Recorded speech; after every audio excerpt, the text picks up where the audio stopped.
Olá, sejam bem-vindos a esse especial de final de ano do programa Casa Brasil.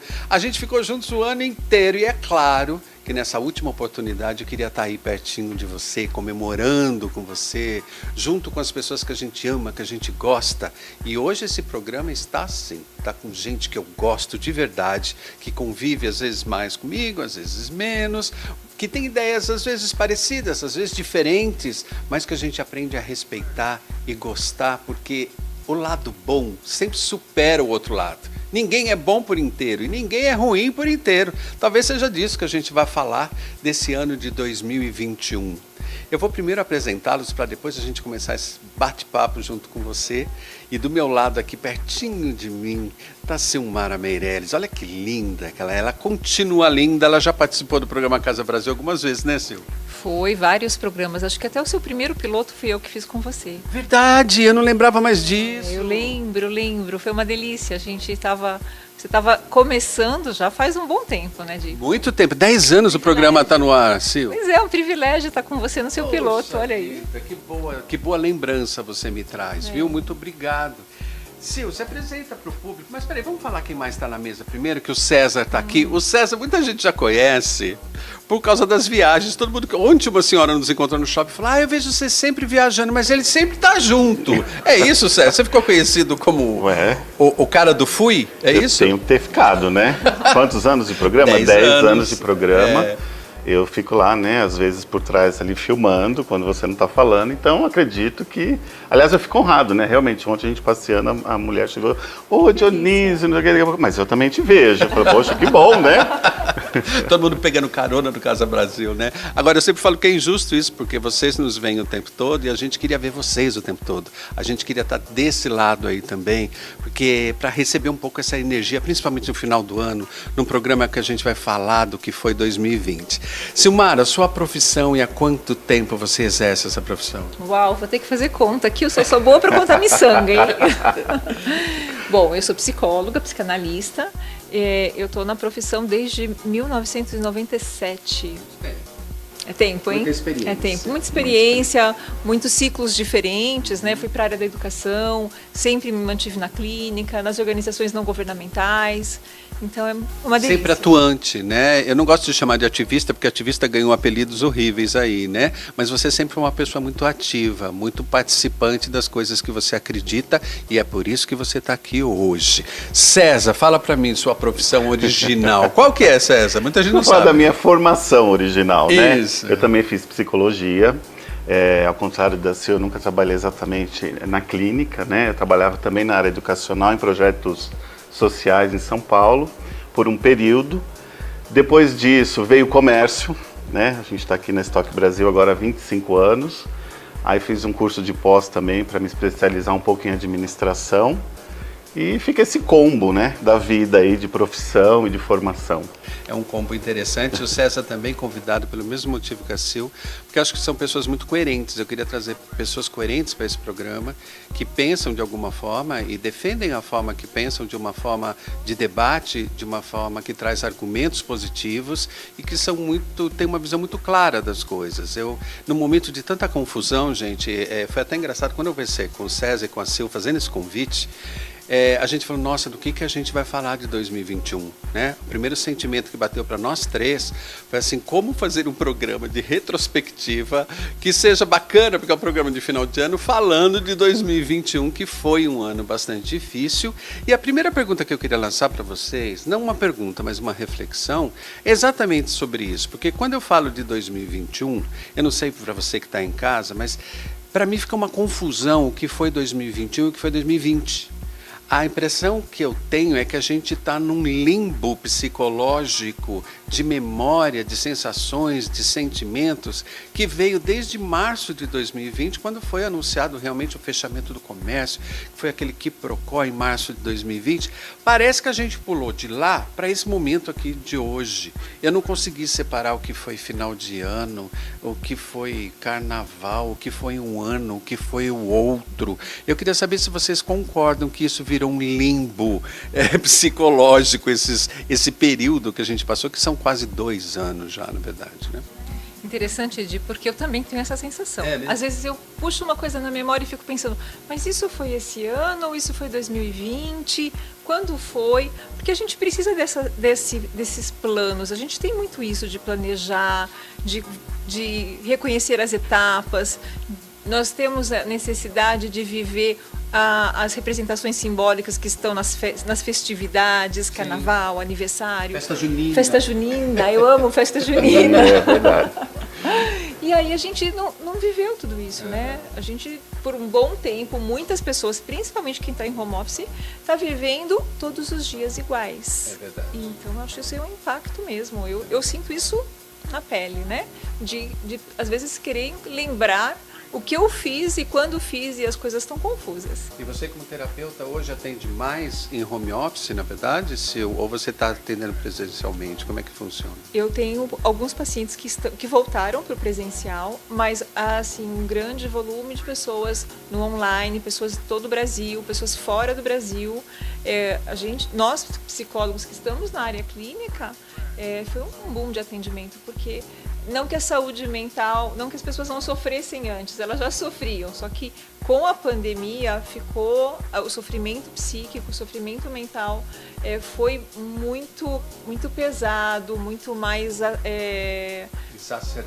exacerbado. Ele veio para fora, né? Não deu para segurar, foi mais catártico, né? Que é um termo que a psicologia usa. Isso veio, não deu muito para controlar a angústia, o medo, o sofrimento, a ansiedade. É impressionante como as pessoas estão se sentindo ansiosas, porque, é verdade, a gente quer se livrar dessa pandemia, a gente quer retomar projetos, retomar uma vida, um cotidiano que nós não temos mais. E aí a gente, as pessoas se sentem mais ansiosas. Assim, é impressionante o número de casos de ansiedade, depressão, e outros sofrimentos, inclusive de violência autoprovocada, que as pessoas acabaram vivenciando neste período, né? Por um lado, isso também traz para a gente uma atenção também das políticas públicas, das instituições, pensar na saúde mental, porque a saúde mental sempre foi colocada num segundo plano nas políticas públicas, e hoje a gente tem evidenciado, está em evidência o sofrimento psíquico, e muitas organizações evidenciando através de pesquisa, precisamos investir na saúde mental das pessoas. César. Para mim também essa mistura, o que é 2020 e 2021. Eu tentei até separar um pouco, né? Eu falei assim, nossa, como é que eu, hoje, em novembro, aí que a gente está, dezembro de 2021, vejo tudo isso que aconteceu pelo retrovisor, né? E para mim vem muito que 2020 foi aquele ano do medo, daquela incerteza, aquela loucura que chegou, vamos fechar tudo, vamos para casa, vamos nos trancar, o que está acontecendo, o que é isso, E vivenciando toda aquela dor coletiva mesmo, as pessoas morrendo, a gente tentando entender o que era aquilo. Então acho que a gente passou 2020 com esse medo, com essa incerteza. O que é isso? O que vai acontecer? Onde isso vai nos levar? Eu lembro que nos primeiros dias que a gente se trancou, eu ficava completamente perdido. Eu falava, gente, onde isso tudo vai me levar, vai nos levar? Era uma escuridão. E separando um pouco, quando eu vejo 2021, final de 2020, eu acho que a gente entrou naquele ano da expectativa da cura, porque começou a se entender um pouco mais, começou a falar da vacina, e aquilo começou a provocar um sentimento um pouco diferente, Era quase uma luzinha diante daquela escuridão que foi o início da pandemia, É claro que isso da vacina também gerou muita ansiedade, porque eu me lembro no momento que eu falava, tá acontecendo, a vacina tá chegando, pode ser que seja uma coisa boa, mas quando eu vou conseguir me vacinar, Então entrou aquela ansiedade, precisa acelerar, eu preciso chegar ao meu momento. Perdemos muitas pessoas, a dor, o luto coletivo continuou, muito pelo contrário, aumentou nesse período. E a gente viu o sofrimento das pessoas, e até personificando no próprio Paulo Gustavo, que marcou isso, de dizer, poxa, mas se ele tivesse tomado a vacina, Então essa ansiedade para mim foi muito... Por pouco, né? Foi por pouco. Essa sensação acho que foi pior. Essa sensação para mim... Mas é uma mistura, Eu tentei dividir um pouco na minha lembrança do que foi 2020 e foi 2021, com essa chegada que hoje a gente está vivenciando, queira ou não, da vacina, da baixa do número de internações, de morte, né? Então, eu acho que foi um ano que nos trouxe essa luz, né? Nos deu um pouco esse acalento, mas com muita ansiedade, né? Eu tentei dividir um pouco isso na minha cabeça. Acho que 2020 a gente viveu bem esse escuro, né? Esse não saber. O 2021 nós entramos pensando, vamos cumprir etapas, né? Que quando chega essa vacina vem... Uma maratona, parece. Uma maratona. É uma maratona. Vamos passar dessa, agora é a próxima. Agora vencemos essa, vamos para a próxima. Mais um pouquinho. E a gente vai se entristecendo com aqueles que não conseguiram chegar nesse mais um pouquinho, né? Acho que é isso que o César vai lembrando, né? E junto com essa sobrevivência sanitária, né, que passava pela questão da saúde, vinha a sobrevivência financeira e a sobrevivência psicológica, né, que eram etapas que iam caminhando juntos. E a gente está falando só de saúde por enquanto. Sim. A gente não está falando no que aconteceu no Brasil de uma forma especial, de juntar tantos fatores em torno desses 2 anos, na verdade. Mas falando disso ainda, vinha a sobrevivência primeiro por causa do vírus, que eu tinha que ser vacinado, era a minha única esperança, se ia ser eficiente ou não também ninguém sabia. Ao mesmo tempo, eu estava aqui com os pais de família, as pessoas que trabalhavam, estavam perdendo seus empregos, estavam tentando tocar a vida de alguma forma para passar essa etapa mais grave de tudo isso. Então, eram tantas sobrevivências que a gente estava falando, que não é à toa que a gente chega ao final de quase 2 anos com essa sensação de esgotamento, né, e de querer parar. Eu acho que a sensação é um pouco essa, que daqui a pouco a gente vai voltar falando nisso também, né? Vamos encerrar esse bloco só porque vocês já conheceram um pouquinho de Silmara, conheceram César. A minha formação também é psicologia, né, gente? Eu também falo disso, quer dizer, 3 psicólogos doidos em torno da mesa, tentando entender o que aconteceu com a gente, tanto individualmente quanto coletivamente, que o César coloca muito bem. Existe um luto coletivo, existem coisas que são coletivas e que nós vamos ter que tratar disso no coletivo. O que é coletivo é difícil tratar no individual, e é disso que a gente vai falar durante esse programa e aproveitar a presença desses dois que eu admiro tanto, gosto tanto. A gente vai falar de política, vai falar de saúde, vai falar de tudo, porque se a gente não puder falar nesse momento, se a gente tiver limites para poder tratar assuntos que são importantes, de que vale a nossa luta, de que vale a nossa existência, não é isso? Então nós estamos aqui para falar, não para achar culpados, mas para tentar achar formas da gente continuar juntos e juntos, não é isso? A gente volta já, fica aí que a gente volta já. É o especial de final de ano. Olhar para trás é importante. A gente volta já. A gente está rindo aqui falando assim, e agora o próximo bloco? Porque a gente não preparou esse programa e fez questão de não fazer grandes pautas e grandes preparações. Porque, gente, também o que acontece no individual se reflete no coletivo. Então, a nossa tentativa como 3 psicólogos era assim, o que é que está acontecendo comigo nesse momento? Porque o que está acontecendo comigo, com certeza, vai estar acontecendo com o outro também, em maior ou menor proporção, mas parece que o individual conversa com o coletivo, não é, Sil? Você sente isso? Sinto isso, mas eu queria trazer uma palavra que você trouxe no final do primeiro bloco, que é sobrevivência. Porque nós estamos todos sobrevivendo, né? Buscando a sobrevivência. E só é possível no coletivo. Só é possível, né? Ainda mais nesse momento. Tem uma condição de sobrevivência, nós só sobreviveremos se estivermos olhando para o coletivo.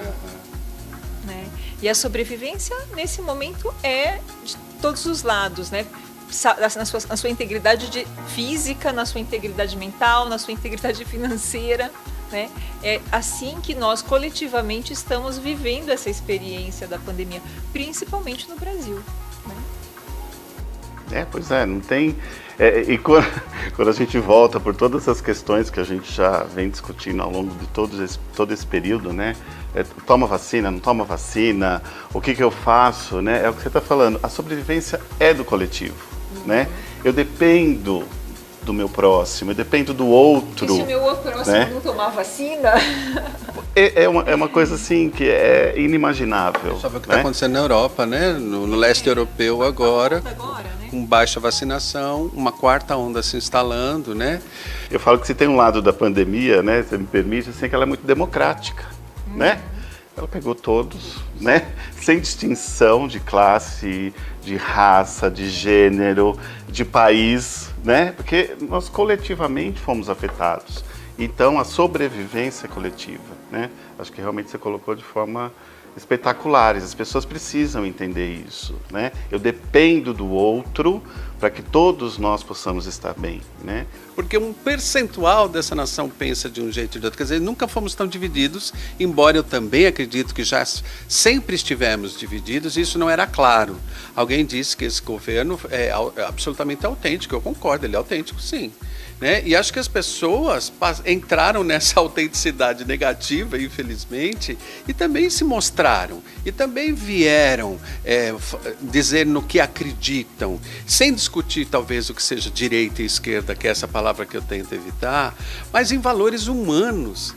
É quase valores espirituais e não religiosos, mas espiritualistas, do que eu considero que o outro seja, da importância que esse outro tem na minha vida, de como eu vejo esse outro, né? Aí a gente entra em visões de direita e esquerda, realmente. E às vezes a sensação que eu tenho é que falta autenticidade, né? Tanto dessa direita e dessa esquerda, da forma que pensa de colocar na mesa. Vocês acham que tudo isso também não levou uma clareza maior? Então 30% da nossa população pensa de um jeito e 70% está pensando de outro? Vocês acham que esse processo acabou ocorrendo nesse meio todo ou não? Não sei se a gente pode, né, categorizar assim, né? E assim, as ideias, elas não precisam ser concordantes, né, o tempo todo.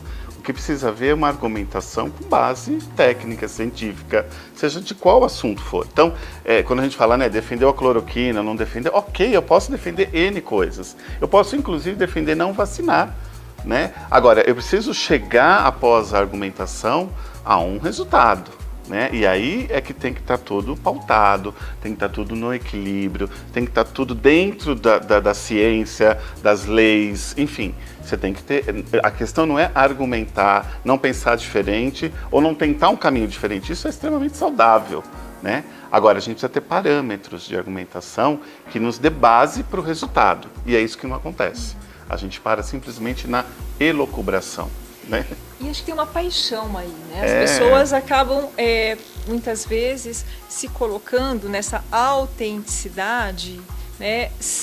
Que eu até questiono o que é essa autenticidade, porque essa autenticidade talvez ela venha a ferro e fogo, né? E a gente pode ser autêntico, a gente pode ser franco, pode ter determinadas convicções e você poder se colocar sem atropelar o outro, sem desrespeitar o outro, sem colocar em risco o outro, porque a gente também viveu isso, né? As pessoas ficaram em risco. Sim. Em risco por não ter a vacina, em risco por abrir comércio e fechar comércio, né? A gente teve todos esses momentos em que as pessoas ficaram ainda mais vulneráveis, porque um grupo X, né, se coloca como quem é capaz de dizer o que é verdade, o que é autêntico e não olhar para as evidências e não olhar... Parece uma conversa de botequim, eu falo, né? Porque às vezes numa conversa de botequim você fala algumas coisas que não tem, né, muita lógica. Depois que tomou uma, então, a gente fala cada coisa. Mas depois você pensa, repensa e fala, né, poxa... Será que a gente precisa voltar ao tempo do iluminismo? O que foi o iluminismo? Será que a gente está no momento de questionar tudo através da ciência, até a existência de Deus? Não sei. O iluminismo trouxe essa guerra, não é? E a gente vai falar disso, mas no próximo bloco. Não sai daí não, que a gente continua. Será que é o momento? O que será que vai acontecer? No último bloco a gente vai falar de perspectiva, tá? Até agora a gente está falando de retrospectiva. Mas no último bloco a gente vai ver se a gente está pessimista ou otimista. Como é que você está nesse momento? No final de 2021, com 2022 batendo na porta. A gente volta já. Voltando a esse especial de final de ano, que é claro, ele não poderia ser claro. Ele só poderia ser, no mínimo, um pouco confuso. Porque falar de 2020 e 2021 não dava para a gente trazer aqui conclusões fechadas, posições fechadas. Existe aqui, entre os três participantes, algumas visões que são convergentes, vamos chamar assim, né? Desse desgoverno, falando da parte política que ocorreu nos últimos anos, não que a gente já não tenha sido desgovernado, isso é uma outra discussão que não caberia aqui, mas que ocorreu da parte sanitária, né, quando a gente brinca lá do iluminismo, que foi um movimento intelectual do século XVIII que trazia a ciência como a única análise viável, que eu acho que a gente também progrediu como ser humano. Hoje eu não vejo só a ciência, eu dou importância à intuição, eu dou importância à espiritualidade, eu dou importância a aspectos abstratos do ser humano, do seu intelecto, que não é a ciência pura hoje o nosso guia, mas é a nossa sensibilidade, porque isso é o que o ser humano tem de melhor, é sentir as coisas, além de pensar coisas cientificamente, não é? A gente falou aqui de esquerda, de direita, e você sabe o que eu fui buscar, só para encerrar esse assunto? Você põe lá esquerda no Google, vai aparecer assim, quando você procura a maioridade da igualdade social. Então, o que define esquerda é aquele movimento que procura igualdade social. Isso me parece extremamente espiritualista. Não estou mais falando de política, estou falando de espiritualidade. Eu vivo de uma forma onde eu acho que todas as pessoas têm que ter boas oportunidades na vida. Acho que todas as pessoas que não tiveram merecem ter. Acho que, a minha forma de pensar, a esquerda me representa, se isso for esquerda. Se eu pensar em direita, aceita a desigualdade e a hierarquia social como uma forma natural de ser da sociedade. Então, quem nasceu rico é rico, quem nasceu pobre é pobre, é assim mesmo, a desigualdade sempre vai existir. Está lá no Google, você Google o que é direita e esquerda. Fica aqui minha dica para o próximo ano. Talvez a gente esteja falando de coisas que a gente nem sabe o que é, né? Se o Brasil é cristão, o Brasil deve ser de esquerda. É engraçado isso quando você junta valores espirituais com valores políticos. Isso não sou eu que vou responder. É a pesquisa, é pegar um bom livro para ler, é não ver só novela, é ir no YouTube buscar conteúdos bacanas de filósofos, de gente muito boa que tem lá para nos ensinar, é buscar bons conteúdos. Talvez a gente esteja falando de coisas que a gente não sabe do que está falando. E esse talvez seja o primeiro passo para a gente começar a mudar essa nossa realidade. É fazer terapia, por exemplo, né? Foi um bom negócio a pandemia para o terapeuta, horrível falar isso, né? Mas todos os amigos terapeutas estão com as suas agendas lotadas. E o atendimento virtual veio como um salvador realmente de muitas pessoas que não têm acessibilidade à psicoterapia e à psicanálise, né? Isso foi incrível, isso foi um salto positivo de muita gente se analisando, repensando, contestando seus próprios valores e conceitos que às vezes a gente usa sem se questionar. Hoje eu estou mais livre para falar porque também, gente, eu faço 60 em fevereiro. Chegou num ponto da minha vida que eu falo assim, ou eu falo o que eu penso e sou coerente... Que delícia fazer 60. É libertador, porque já que eu vou ter a carteirinha de idoso, isso também me permite algumas coisas. Talvez não falar asneiras, mas falar coisas que realmente eu penso. Seja na televisão, seja no meu dia a dia, seja no comércio, seja onde você estiver. Porque eu não estou querendo vender minha verdade, mas eu só quero falar a respeito dela e discutir essa verdade, né? Tomara que o ano que vem a gente tenha bons debates. Um projeto da TV é esse, que a gente crie mais debates com pessoas diferentes. Hoje estamos em iguais, é mais fácil debater entre iguais, entre pessoas que pensam da mesma forma. É muito difícil debater com pessoas que pensam diferente. Mas é uma coisa que eu quero, como Dionísio, aos 60 anos, com 10 de apresentação, eu também quero estimular. Eu também quero entrar nesse debate. Eu quero estar errado. Por favor, me mostre que eu estou errado. Não tem problema nenhum errar, né? Se eu votei certo, se eu votei errado, qual o problema? Não existe garantias, como disse Silmara Meirelles, não é, Silmara? E não tem garantia mesmo, né? Agora, nessa falta nossa de roteiro total, parece que a gente falou durante o intervalo de falar um pouquinho sobre esse momento atual, como é que estamos nos sentindo nesse momento. É isso? Vamos passar isso para as pessoas que estão lá em casa nos ouvindo? A gente combinou isso, mas você falou tanta coisa que agora eu quero falar outras coisas. Que delícia! Aqui eu adoro aquele programa que não passa mais, né? O Provocações, porque provocar situações é muito positivo, né? E tomara que o nosso povo fale mais de política, fale mais de filosofia. Puxa, isso vai ser fantástico se for um resultado de tudo que passamos, né? Isso, acho que você vai trazendo algumas coisas muito importantes aqui na sua fala agora, que é poder pensar, né? Que é promover a capacidade de pensar. Isso. As pessoas precisam refletir sobre o seu posicionamento, precisam pensar que, de uma certa forma, a terapia, a análise traz isso, que é as pessoas se implicarem com as próprias escolhas, com o que elas decidem para elas e o que elas decidem também coletivamente. Que isso tem uma consequência, que isso tem um efeito individual, um efeito social. Então, acho que trazer essas questões que você vai trazendo, Dionísio, é um pouco uma provocação para a nossa capacidade de pensar. Como é que a gente vai refletir sobre isso? Né? Com base em que a gente vai tomar as nossas conclusões e as nossas considerações. E, quando você fala do iluminismo, né, que tem muito disso, que é perceber que não existe uma condição que está posta, mas uma condição que passa pela nossa autonomia, pela nossa responsabilidade também. E que precisa ser atualizada. Que precisa ser atualizada sempre. Atualizar nosso aplicativo. Isso aí.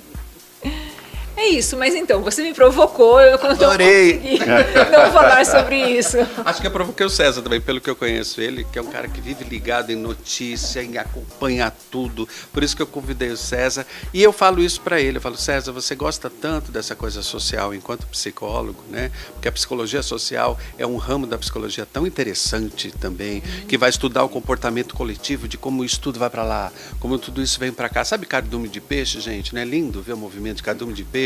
Ou as aves no céu, que de vez em quando fazem aqueles desenhos, parece que estava tudo combinado, né? Com o ser humano é assim também. A gente tem movimentos sociais que acontecem para lá, que acontecem para cá, e que, juntando com a minha espiritualidade, César, eu acho que tudo isso nos faz crescer. E eu tenho falado muito para você que a gente tem que ser muito autêntico com o que a gente pensa, né? Tem me preocupado essa falta de autenticidade. Muita gente que é autêntico na sua individualidade, no seu momento, porque está difícil ser autêntico no coletivo, eu entendo isso. Mas vejo também que esse é o único caminho da gente provocar discussões interessantes. Porque senão vão ficar cada um pensando no seu gueto, né, se achando que está certo. E se a gente dividir isso tudo e trouxer para uma discussão madura, todo mundo vai aprender. Todo mundo vai ver que já errou, todo mundo vai ver que já acertou, não é? A autenticidade do outro não precisa ser um desrespeito e nem um ataque, né? A gente pode se colocar no sentido de ampliar o debate, ajudar o outro na reflexão e ser ajudado pelo outro, né, nas nossas reflexões. De argumentar, né? De argumentar. Olha que gostoso argumentar. Trocar, né? Dizer, poxa, mas você pensou... E você sabe que na busca da informação, que é um exercício, um cuidado que a gente tem que ter sempre, eu acho, né? É não estar buscando realmente nos mesmos lugares ou com as mesmas pessoas. Isso. Né? Que é o que a gente acabou de falar. Nós temos aqui, por exemplo, uma sintonia. E isso nos acomoda. Claro, né? Porque de repente eu vou fazer uma colocação, a Samara já vai concordar, o Dionísio... Mas quando a gente quer ampliar isso, né? Isso serve para todos nós, a gente tem que buscar na diversidade essas diferenças, esses argumentos. Isso nos enriquece. Né? E falando um pouco desse coletivo, né? Eu estava tentando entender esse movimento todo, e eu vi um filósofo que agora não vou lembrar, na cultura, que falava sobre essa melancolia social que a gente está vivendo. Ele retratou um pouco isso, né? Que é aquela coisa, a melancolia é aquilo que te paralisa, aquilo que te deixa na inércia, que não faz você mais acreditar que vale a pena argumentar, que existem outros caminhos. E eu vejo bastante no Twitter, que eu gosto de ler, assim, várias pessoas falando um pouco desta sensação. Não como melancolia, mas escrevendo tudo isso. Falei, poxa vida, realmente a gente está vivendo algo coletivo que paralisou, que deixou as pessoas, parece, num estado letárgico, né? Que ela fala, não vale mais a pena nada, né? E aí é a pergunta, para quem interessa isso? A quem interessa que cada um de nós se coloque nessa posição? Nada vale a pena. Para que eu vou argumentar? Para que eu vou lutar? Para que eu vou me expressar? Não vale a pena, né? A gente entrou nesse buraco. Então eu achei muito interessante isso. Para que eu vou para a rua contestar, né? Eu tô meio azedo hoje. Para que eu vou para a rua? Para que eu vou? Porque assim é tudo assim, né? Aí a gente vai para a desconstrução, que a gente vem, né? Então o Supremo Tribunal não serve, a Câmara não serve, as ONGs não servem, enfim, nada tem sentido, nada vale a pena, não existe mais sentido nessas coisas todas, e que buraco a gente entra. Então olha que cuidado que a gente tem que ter com essa melancolia social que a gente está passando, né? Primeiro passo é entender isso. Isso é coletivo. A gente estava falando lá do individual e do isso é coletivo. A gente sente as pessoas, quando você vai para as redes sociais, quando você conversa, entrou nessa melancolia. E esse é um cuidado, né? Porque isso vem... Um lugar perigoso. É um lugar perigoso. E ela vem calculada pelo poder. Ela vem calculada pelo poder. César, você foi falando, eu fiquei pensando que isso tem um desamparo, né? As pessoas vão se sentindo desamparadas e vão enfraquecendo no sentido da vida, né? E aí nesse sentido, perdendo o sentido da vida, para que eu vou fazer isso? Ou por que eu vou lutar por aquilo? Isso vai, né, transformando a nossa sociedade numa sociedade depressiva. Depressiva, né? E o Bauman diria pela liquidez, onde eu não sei mais quem está dizendo a verdade, a mentira, o que está certo, o que está errado. Então eu não vou lutar por nada, porque eu já não sei mais pelo que lutar, né? Se eu acho que a justiça é justa, eu vou lutar para que haja justiça. A partir do momento que há uma desconstrução da justiça, eu acho que a justiça já não é justa, eu vou lutar para quê?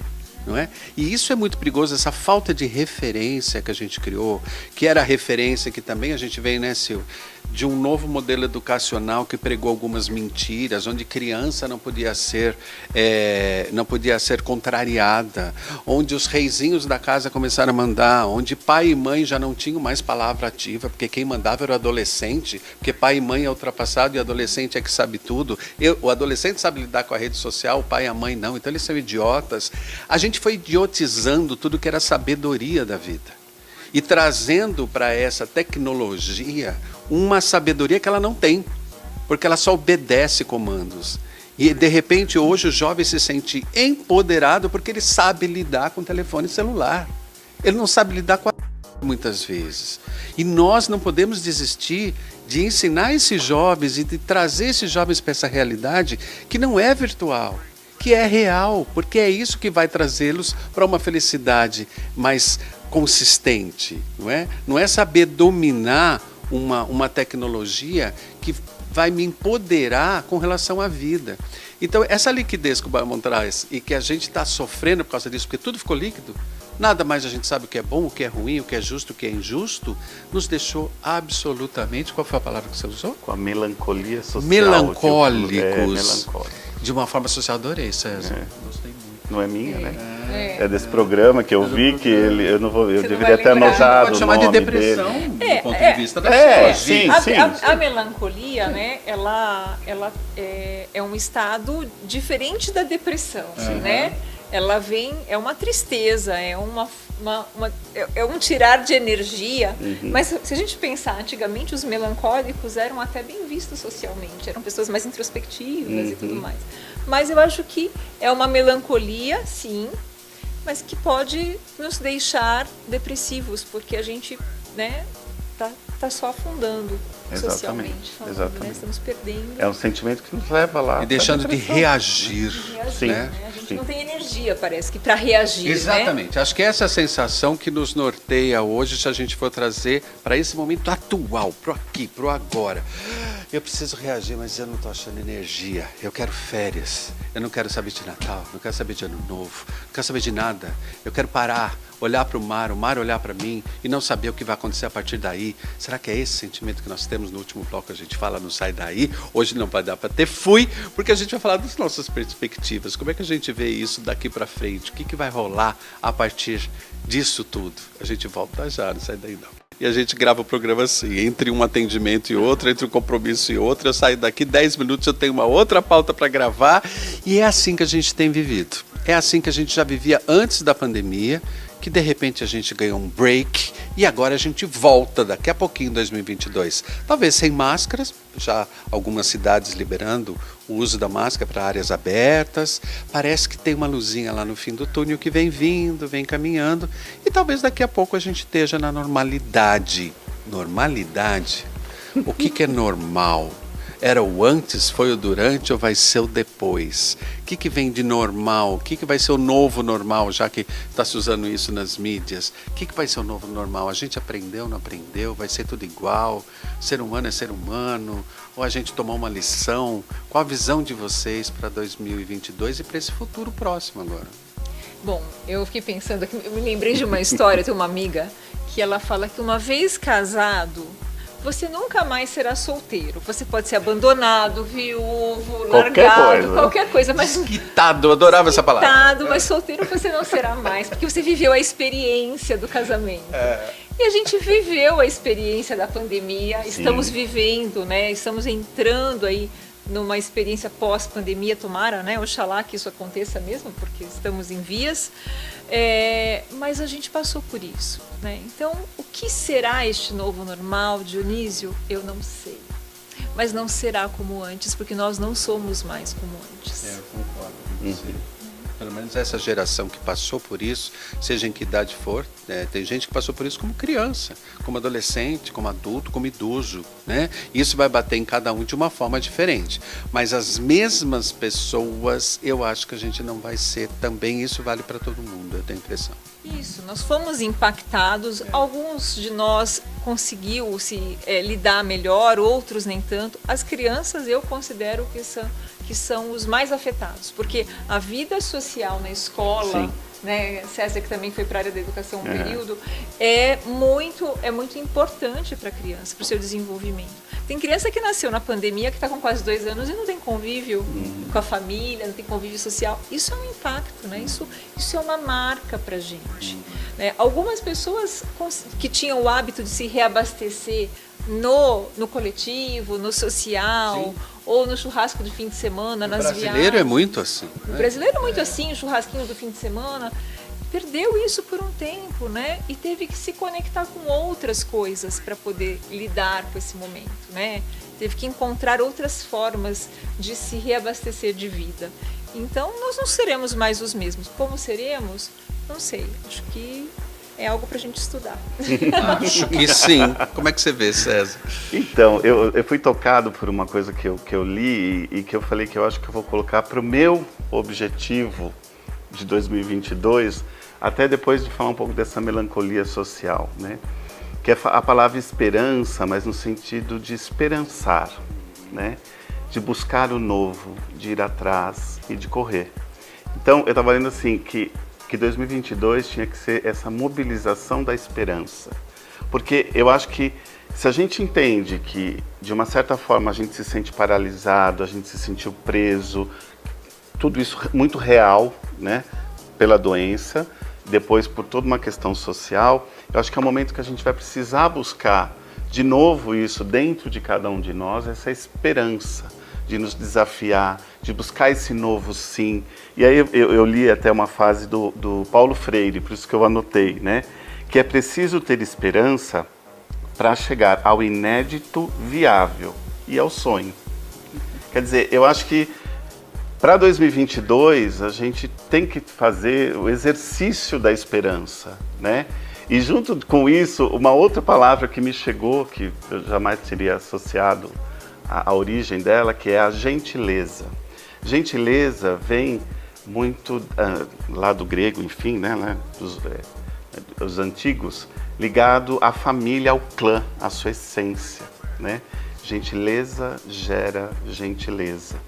Então, a gente tem vivido um momento de tanta agressividade, de tanta intolerância, de tanta dúvida, que eu acho que se a gente agregar a esperança com a gentileza, parece tudo muito poético, né?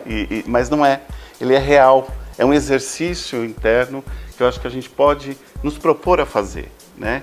É esperançar com gentileza, porque isso é que pode mudar. E é entender que ser gentil com o outro é olhar ele como alguém, né? Então, esse outro é alguém. Então, não é só uma questão de bondade, né? Adorei, César. Isso foi lindo e me tocou muito, né? Eu falava, poxa, o que a gente pode pensar para 2022 não que tenha acabado a pandemia, a gente vai ter aí, eu acho que N consequências ainda da doença, né? Mas nós vamos ter que conviver com ela.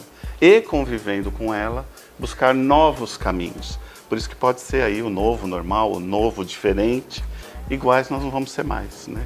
Fomos já desse jeito. Nós vamos ser outras pessoas, outras coisas. E quem quiser também, né? Quem sabe. Aí é a busca de cada um. Eu acho que a gente tem que ter esse exercício aí do amadurecimento. Adoro o termo esperançar. Esperançar. Adoro. Eu achei lindo, Adoro lindo, esse lindo. verbo. Não é? É isso mesmo. Vamos esperançar. Não é da espera, Não, né? Muito pelo contrário, né? É se desafiar, é buscar. Isso. E é o que dá sentido para a vida. Aliás, a gente precisa ter esperança sempre, né? Pois é. Porque se a gente não tiver esperança, né, não esperançar, a gente não sai do lugar. E olha que momento lindo em 2022 que a gente vai ter de novo, não desacreditando em tudo, que é a própria eleição. Independente de quem eu vá votar, né? Olha aí uma esperança. Seja para quem quer que continue, para quem quer que mude, aí está uma esperança, né? Aí está um novo, aí está uma possibilidade. Então vamos exercitar, buscar informação, entender aquilo que te agrada, o que você gosta, quais são os seus valores, identificar isso, às vezes, nesses candidatos todos, né? Não escolha um, tirando o outro, acho que essas escolhas são péssimas, a gente já viu, né? Escolha alguém que você se identifique. E é isso que nós temos. Isso, acho que né? é importante isso que você está trazendo de se identificar, mas é importante o que você disse em relação a olhar o outro. O outro existe e a gente precisa considerar que os outros existem. E a gente precisa ter um olhar solidário para o outro. E precisamos de um governo que olhe para todos. Né? E a gente não tem vivido isso nos últimos tempos. É isso mesmo. É isso mesmo.